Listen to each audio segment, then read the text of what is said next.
Question में हमसे कहा जा रहा है कि एक गांव में ए और बी दो उम्मीदवार थे। एक चुनाव में 70% पंजीकृत मतदाताओं ने अपने मतों का प्रयोग किया और ए 400 मतों से जीत गया। यदि ए 12.5% मत कम प्राप्त करता तो ए के मत बी के मतों के बराबर हो जाते। तो हमसे पूछा जा रहा है कि ज्ञात कीजिए कि उस गांव में कुल पंजीकृत मतदाताओं की संख्या कितनी थी। जैसा कि आप देख पा रहे होंगे इस क्वेश्चन में 12.5% का हमसे जिक्र किया गया है। तो इस क्वेश्चन को आसानी से सॉल्व करने से पहले आपको 12.5% के बारे में कुछ बातें पता होनी चाहिए। जैसे कि 12.5% का जो मान होता है वो बराबर होता है 1/8 के बराबर। वो कैसे होता है आप देख पा रहे होगे। 12.5 को हम लिख सकते हैं 25/2 के रूप में और परसेंटेज को हम एज इट इज लिखते हैं। और आपको पता होगा किसी भी नंबर से जब हम परसेंटेज को रिमूव करते हैं तो उसके लिए हमें उस नंबर में 100 का डिवाइड लगाना पड़ता है। इट मींस जब हम इस नंबर से परसेंटेज को रिमूव कर रहे होंगे तो हमें इस नंबर में भी 100 का डिवाइड लगाना पड़ रहा होगा। और आपको पता होगा 100 जो है वो 25 का 4 टाइम्स है।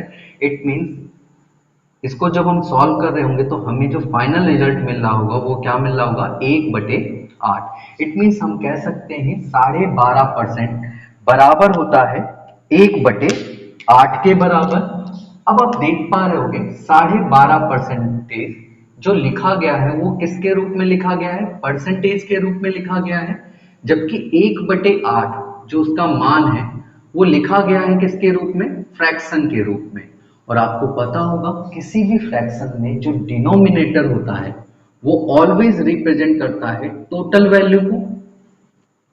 और आपको पता होगा टोटल वैल्यू परसेंटेज के फॉर्म में ऑलवेज 100% के बराबर होती है।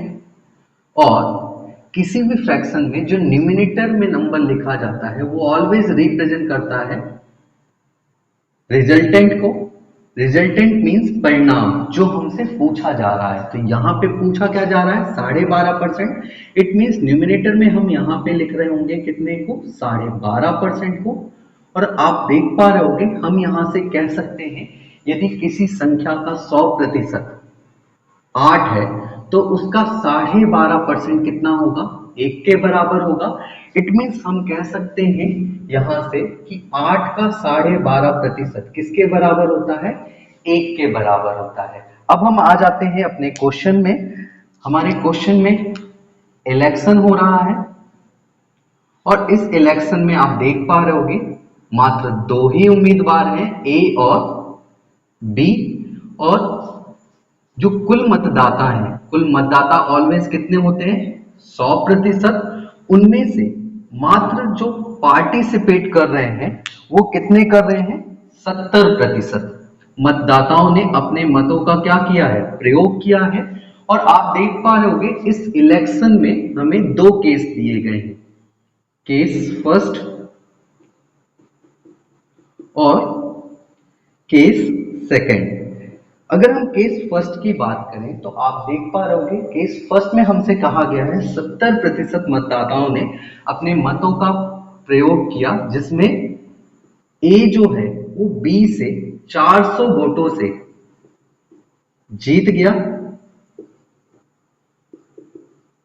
और सेकंड केस क्या कहा गया है हमसे कि यदि ए को 12.5% मत कम प्राप्त होते, 12.5% मत कम प्राप्त होते तो ए के मत बी के मतों की संख्या के बराबर हो जाते।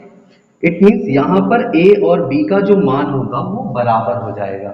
तो आपको एक ऐसा नंबर यहां पे लेना चाहिए जिसका 12.5% आप आसानी से निकाल पाओ। और आपको पता है 12.5% हम सबसे आसानी से किस नंबर का निकाल सकते हैं, 8 का।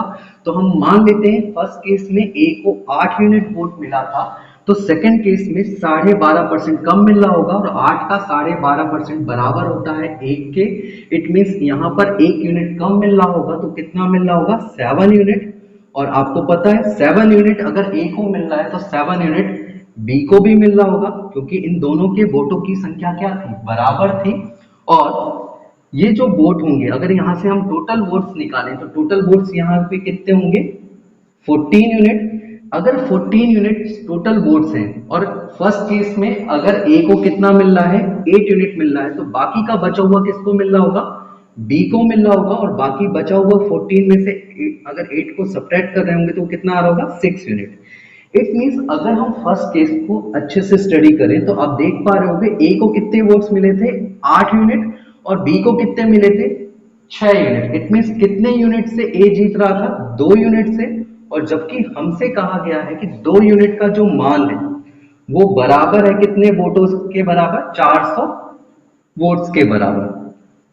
तो यहां से अगर हम 1 यूनिट का मान निकालें तो वो किसके बराबर होगा, 200 वोट्स के बराबर। और आपको पता है कुल डाले गए वोट्स कितने हैं यहाँ पे, 14 यूनिट। इट मींस 14 यूनिट का जो मान होगा वो क्या होगा, 2800 वोट्स डाले गए थे। अगर 2000 वोट्स जो हैं वो डाले गए हैं, और आपको पता है जो वोट डाले गए हैं वो कुल वोटों का कितना है, 70% है। इट मींस हम कह सकते हैं कि 70% मतदाता जो हैं वो किसके बराबर है, 2800 मतों के बराबर है। तो अगर हम यहां से 10% वोट निकालें तो वो किसके बराबर होगा, 400 वोट्स के बराबर होगा। और हमसे तो पूरे वोट्स पूछे गए हैं कि उस गांव में कुल वोटों की संख्या कितनी होगी, और कुल वोट्स ऑलवेज कितने होते हैं, 100%। तो जो रजिस्टर्ड वोटर होंगे टोटल वो 100% होंगे। और 100% अगर हम निकालें तो 10% बराबर है 400 के, तो 100% बराबर होगा किसके, 4000 वोटों के। इट मीन्स हम कह सकते हैं कि उस गांव में कुल जो रजिस्टर्ड वोटर हैं वो कितने हैं, 4000, जिसमें से 70% लोगों ने वोट दिया था और ए 400 वोटों से जीत गया था। तो हमसे क्वेश्चन में क्या पूछा जा रहा है कि कुल रजिस्टर्ड वोट्स कितने हैं, तो वो कितने हैं, 4000।